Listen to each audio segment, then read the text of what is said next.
பின்னாலேயே சொத்து கரைஞ்சு போகுதுங்கிற வருத்தம் இருக்கணும்னா அது இந்த வீட்டு மருமவ என்ற மவல்ல கேட்கணும்.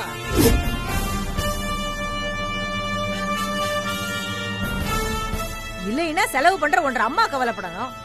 நடுவால உனக்கு எதுக்கு வலிக்குதுன்னு எனக்கு புரியலையே.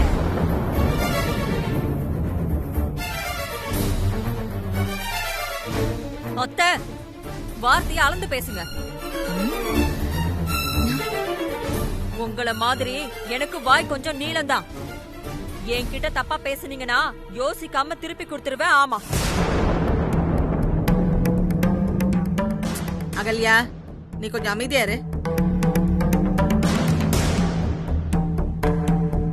ருக்மணி இந்த வீட்டுக்கு தம் பொண்ண கொடுத்த சம்மந்தி. ஒரு பொம்பளை பிள்ளைய பெத்து பாசமா வளர்த்து இன்னொருத்தங்களை நம்பி கட்டி கொடுக்கறது சாதாரண விஷயம் இல்ல. அப்படி நம்மள மதிக்கிறவங்கள நாம மதிக்கணும். அதனால ருக்மணிய இந்த வீட்டுல யாரும் மரியாதை குறைவா நடத்தக்கூடாது. ஞாபகம் வச்சுக்கோங்க.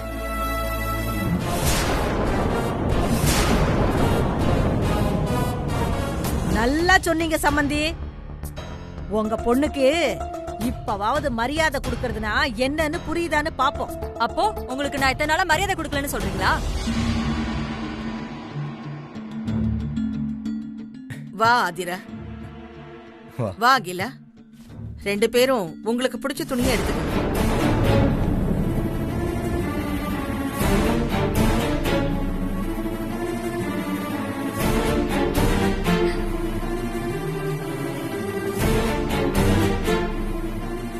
அத்தை, என் தம்பியோட செலக்ஷன் செம்மையா இருக்கும்.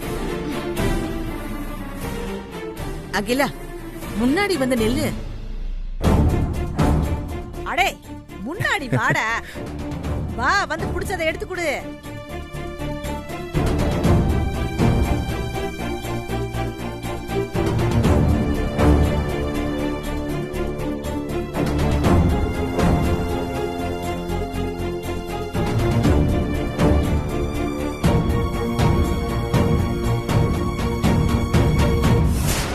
அகிலா,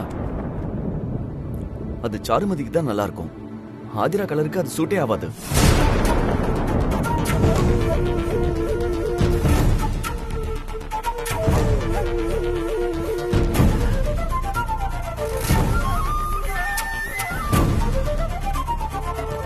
இந்த கலர் தான் ஆதிராவுக்கு நல்லா இருக்கும்.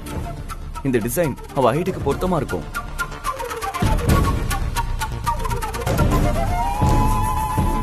வேணா பாரு.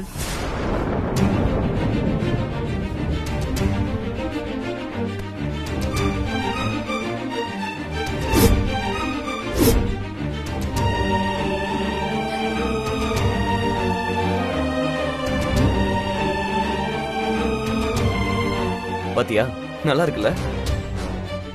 பார்பி டாலுக்கு சிலை கட்டின மாதிரி எவ்வளவு அழகா இருக்கா பாரு.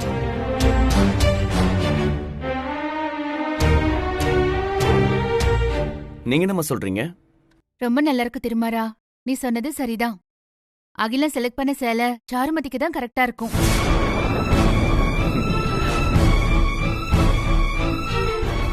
சரி அகிலா, நீ ஆதிராவுக்கு இன்னொரு சேலை எடு.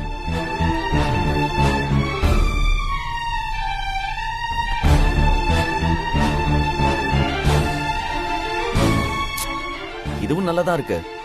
ஆனா என்ன, இதுவும் சாருமதிக்கு தான் பொருத்தமா இருக்கும்.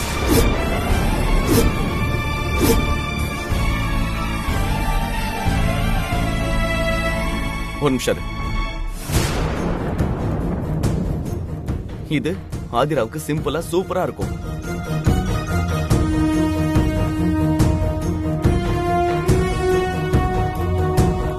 எப்படி இருக்கு பாட்டி? ஆதிராவுக்கு ரொம்ப பொருத்தமா இருக்கு திருமாரா. நீ என்னமோ சூப்பரா செலக்ட் பண்ணுவன்னு எல்லார்கிட்டயும் பெருமையா சொல்லிட்டு இருந்த. இன்னைக்கு என்னடா ஆச்சு உனக்கு? ஏய், போதும் இந்த பேச்ச விடு சரண்யா. சேலை எடுத்தது வரைக்கும் போதும். நகையை பார்க்கலாம், காட்ட சொல்லுங்க. அம்மா, ஆதிராவுக்கு சேலை போதுமா? நகையை பார்க்கலாம்.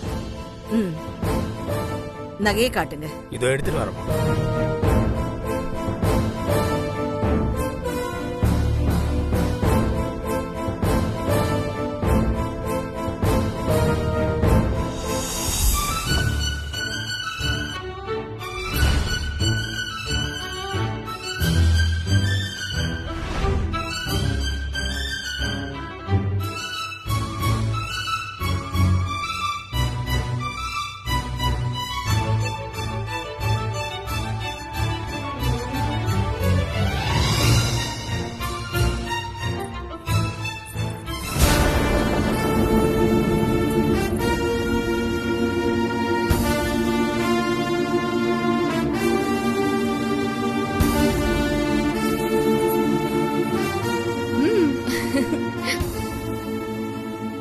ஏங்க இந்த பாரு. இதெல்லாம் எங்க அம்மா கல்யாணத்தப்ப உள்ள மாடல்ஸ். புது மாடல்ஸ் ஏதாவது இருந்தா காட்டுங்க. அப்புறம் கழுத்துல போட்டா வெயிட்டா இருக்க கூடாது, லைட்டா ஃபீல் ஆகுற மாதிரி இருக்கணும். கொஞ்சம் கிராண்டா ஸ்டோன் வச்ச மாதிரி காட்டுங்க. மொத்தத்துல போலீஸ்காரருக்கு பிடிச்ச மாதிரி இருக்கணும், அவ்வளவுதானே?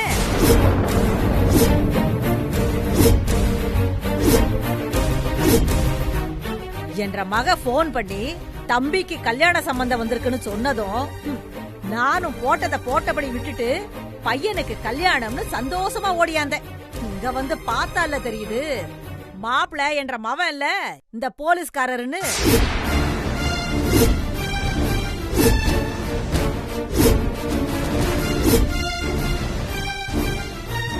ருக்மணி, என்ன பேசுற நீ? உறவு என்ன, கண்ணுல பாக்குறதா பேசுற சம்மந்தி.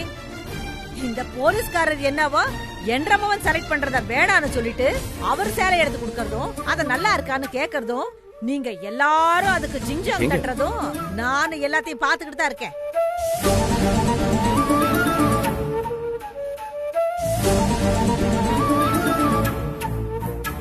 உங்களுக்கு பிடிச்சத நீங்க எடுக்கிறதுக்கு என்றமவனை எதுக்கு கூப்பிடணும்?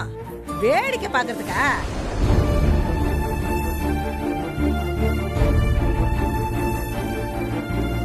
ஐயோ, அப்படியெல்லாம் இல்ல சித்தி. நீங்க தப்பா எடுத்துக்காதீங்க. எங்களுக்கு திருமாறன் எப்படியோ அப்படிதான் அகிலனும். ஓ, அப்படியா? இல்ல, இந்த போலீஸ்கார தம்பி என்னவோ ஆதிராவ கல்யாணம் பண்ணிக்க போற மாப்பிள்ளையாட்டம் நடந்துக்கிறத பார்த்து சந்தேகம் வந்துருச்சு.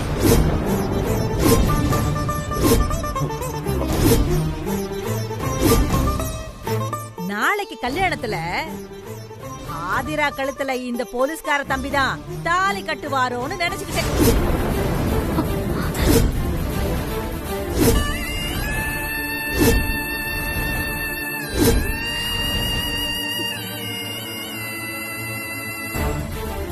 என்ன பேசுறீங்க? என் ஒய்ஃப் சாருமதி இங்கதான் இருக்கா. அது மட்டும் இல்ல, அவளை நான் உயிருக்கு உயிரா நேசிக்கிறேன். அப்படி என் மனசுல ஏதாவது தப்பான என்ன இருந்திருந்தா அவளை வச்சுக்கிட்டே நான் அப்படி எல்லாம் பண்ணுவேனா?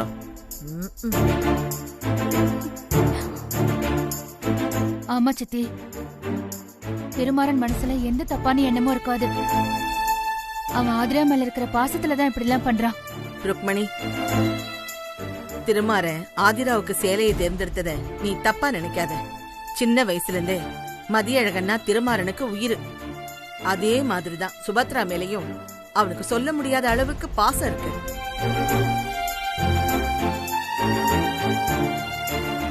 அவங்க 2 பேருக்காகத்தான் அவ ஆதிரா கிட்ட பிரியமா இருக்கான். அவளை நல்லா பாத்துக்கணும்னு நினைக்கிறான். மதியழக இங்க நம்ம கூட இல்லாத நேரத்துல ஆதிரா கொஞ்சம் கூட வருத்தப்படாம அவ கல்யாணத்தை நல்லபடியா பண்ணி அவளை மாமியார் வீட்டுக்கு அனுப்பணும்னு திருமாறன் நினைச்சிருக்கான்.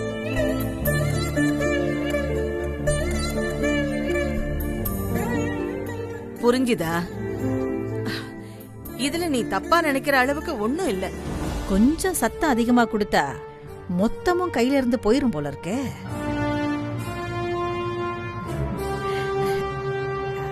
தப்பா நினைச்சுக்காதீங்க சம்பந்தி. இந்த காலத்து பசங்க அப்படி இருக்கிறாங்க. கல்யாணம் நடக்கிறதுக்குள்ள யாரு யாரு கூட ஜோடி சேருவாங்கன்னு யாருக்கும் தெரியறது இல்ல. அதான் அந்த குழப்பத்துல ஒரு வார்த்தைய விட்டுட்டேன். அப்படின்னா இப்ப நீங்க என்ன சொல்ல வரீங்க அத்தை? எனக்கெல்லாம் உள்ள உன்னை வச்சுக்கிட்டு வெளியே ஒண்ணு பேச தெரியாதாக இல்லையா? எதுக்கு நீ பூத கண்ணாடி வச்சுக்கிட்டு நான் பேசுறதையே ஆராய்ச்சி பண்ணிக்கிட்டு இருக்கிற? ஏன் சம்பந்தி, இந்த நகையெல்லாம் உங்க பேத்திக்கு மட்டும்தானா இல்ல எங்களுக்கும் ஏதாவது? உனக்கு பிடிச்சது நீயும் எடு. இதுல கேக்குறதுக்கு என்ன இருக்கு?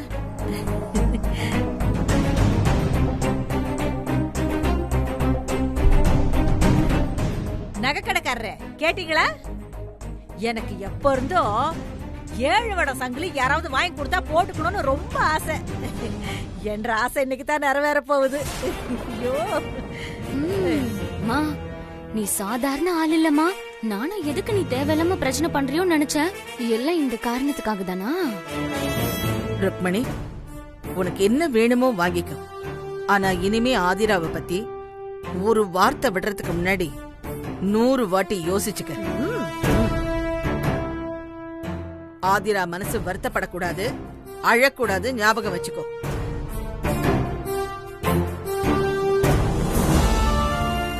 ஆமா சித்தி, ஆதிராவும் அகிலனும் காதலிக்கிறாங்கன்னு சொல்லிதான் மறு பேச்சு பேசாம அம்மா இந்த கல்யாணத்துக்கே ஒத்துக்கிட்டாங்க.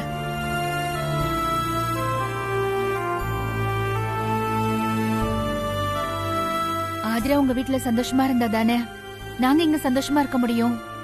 நீ ஒண்ணும் கவலைப்படாத சுபத்ரா. ஒன்ற மகளை நான் கண்ணாடி பொம்மை மாதிரி கையில வச்சு தாங்க மாட்டேனா என்ன?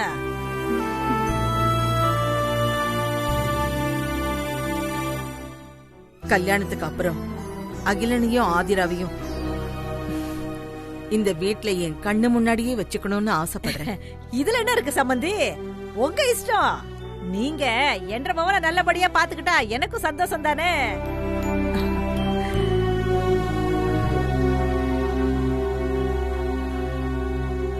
சரி, ஏன் எல்லாம் நின்னுகிட்டு இருக்கீங்க? உட்காருங்க உட்காருங்க, நகைய பாப்போம்.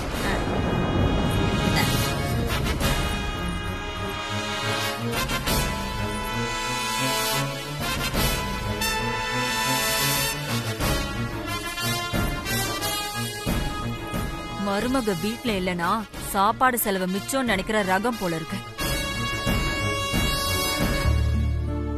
திருமாரா, ஆதிரா நிச்சயதார்த்த ஏற்பாட்ட நீயே பக்கத்துல இருந்து பாத்துக்கோ. அந்த ஏற்பாடுல எதுவும் விட்டு போயிடக்கூடாது, சரியா? கண்டிப்பா பாட்டி. ஆமாங்க தம்பி, ஒன்ற மாமா பொண்ணு நிச்சயம் இல்லையா? நீங்க தான் பக்கத்துல இருந்து எல்லாத்தையும் பாத்துக்கணும்.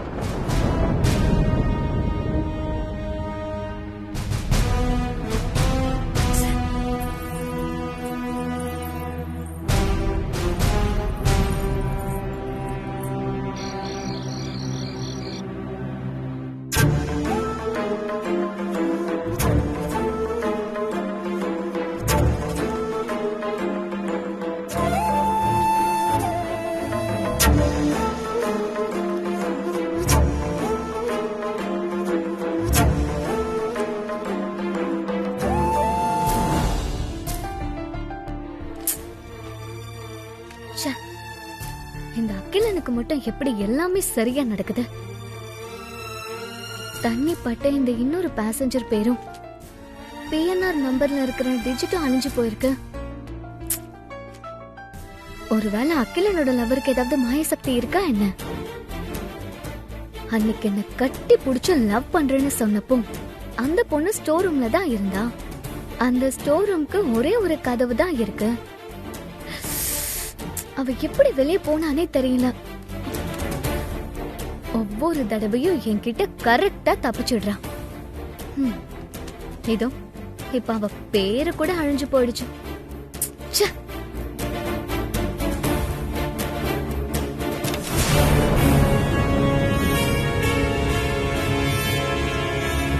இந்த ஆதிரா ரொம்ப வேகமா அகிலனை பத்தி ஆராய்ச்சி பண்ணிட்டு இருக்கா.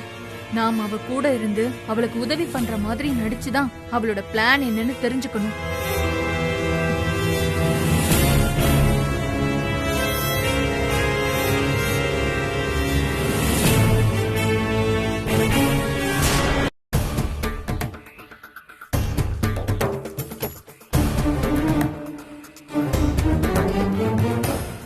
என்ன பண்ற ஆதிரா? என்ன டிக்கெட் அது? இதுவா, அகிலன் அவன் லவ்வரோட மும்பைக்கு ஓடி போலான்னு பிளான் பண்ணிருக்கான். இது அதோட ஃபிளைட் டிக்கெட். துணி துவைக்கும் போது அவன் பாக்கெட்ல இருந்து கிடைச்சுதான். சுபத்ரா அம்மா தான் என்கிட்ட கொண்டு வந்து கொடுத்தாங்க. ஆனா ஈர கையால தொட்டதால இதுல தண்ணி பட்டு அவனோட லவ்வர் பேரும் பிஎன்ஆர் நம்பர்ல 2 டிஜிட்டும் அழிஞ்சு போயிடுச்சு. அதான் ப்ராபபிலிட்டி மெத்தட்ல 2 நம்பரை மாத்தி மாத்தி போட்டு செக் பண்ணிட்டு இருக்கேன். அப்ப அகிலன் சொன்னது உண்மைதானா? இதை எந்த ஏஜென்ட் மூலமா புக் பண்ணான்னு டீடைல் கூட இல்ல. ஏதாவது க்ளூ கிடைச்சதா? இல்ல சாருமதி, அவன் ரொம்ப விவரமா இருக்கான். எப்படியாவது இந்த நிச்சயதார்த்தத்தை நிறுத்தணும் சாருமதி. நானும் அதுக்கு தான் முயற்சி பண்ணிட்டு இருக்கேன். சாருமதி, எனக்கு ஒரு ஐடியா. நாம வேணும்னா இத சொல்லி திருமாறன் கிட்ட ஹெல்ப் கேட்கலாமா? அவர் ஸ்டைல்ல 2 கொடுத்தாருன்னா உடனே உண்மை வெளியே வந்துரும். ஐயோ, திருமாறனுக்கு தெரிஞ்சா உடனே மாட்டிக்குவோமே. சாருமதி, ஏய் சாருமதி, திருமாறன் கிட்ட கேட்கலாமா? இல்ல ஆதிரா, அவசரப்படாத. திருமாறனுக்கு தெரிஞ்சா பெரிய இஷ்யூ ஆயிடும். திருமாறனோட கோவத்தை பத்தி உனக்கு தெரியும்ல. நான் உனக்கு ஹெல்ப் பண்றேன். எனக்கு ஃப்ரெண்ட்ஸ் எல்லாம் இருக்காங்க. அவங்க மூலமா நான் உனக்கு இதை கண்டுபிடிச்சு கொடுக்கறேன். தேங்க்யூ சாருமதி. கொஞ்சம் சீக்கிரமா கண்டுபிடிச்சு கொடு. சாருமதி,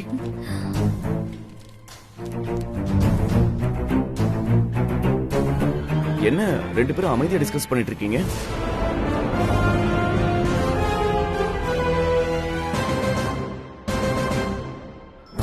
ஏய், என்ன 2 பேரும் சீக்ரெட் பேசுறீங்களா? ஆமா, உங்ககிட்ட சொல்லக்கூடாதுன்னு இப்பதான் நாங்க முடிவெடுத்தோம்.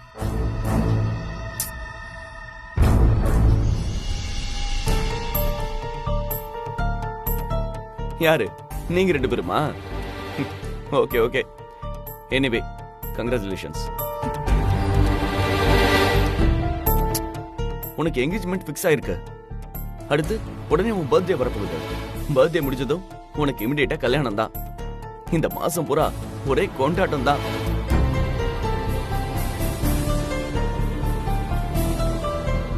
கையில என்ன பேப்பரு?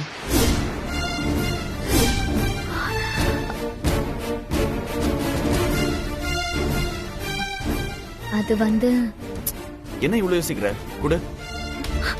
இல்ல எங்க சாருமதி, சாரு, சாருமதி, சாரு, சாருமதி கண்ண தர. சாருமதி, அது இவ்வளவு ரூம் கூட்டு போலாம்.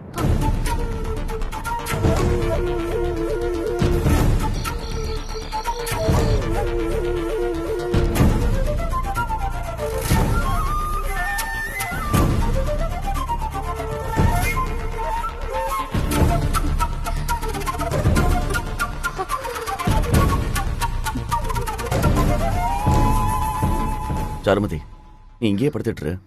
நான் போய் உனக்கு தண்ணி கொண்டு வரேன், சரியா?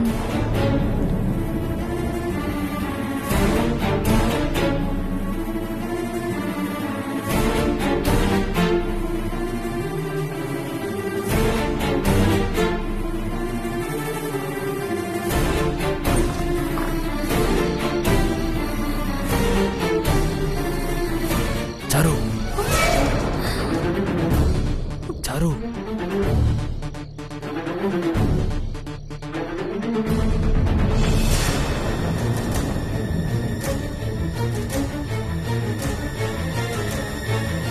சாரு, உனக்கு என்ன ஆச்சு? என் உடம்புக்கு ஒண்ணும் இல்ல. நம்ம மாட்டிக்க வேண்டியது ஜஸ்ட் மிஸ். புரியல சாரு, என்ன ஆச்சு? நம்ம 2 பேரும் மும்பை போறதுக்காக நீ போட்ட ஃப்ளைட் டிக்கெட் ஆதிராவோட கையில கிடைச்சிருச்சு.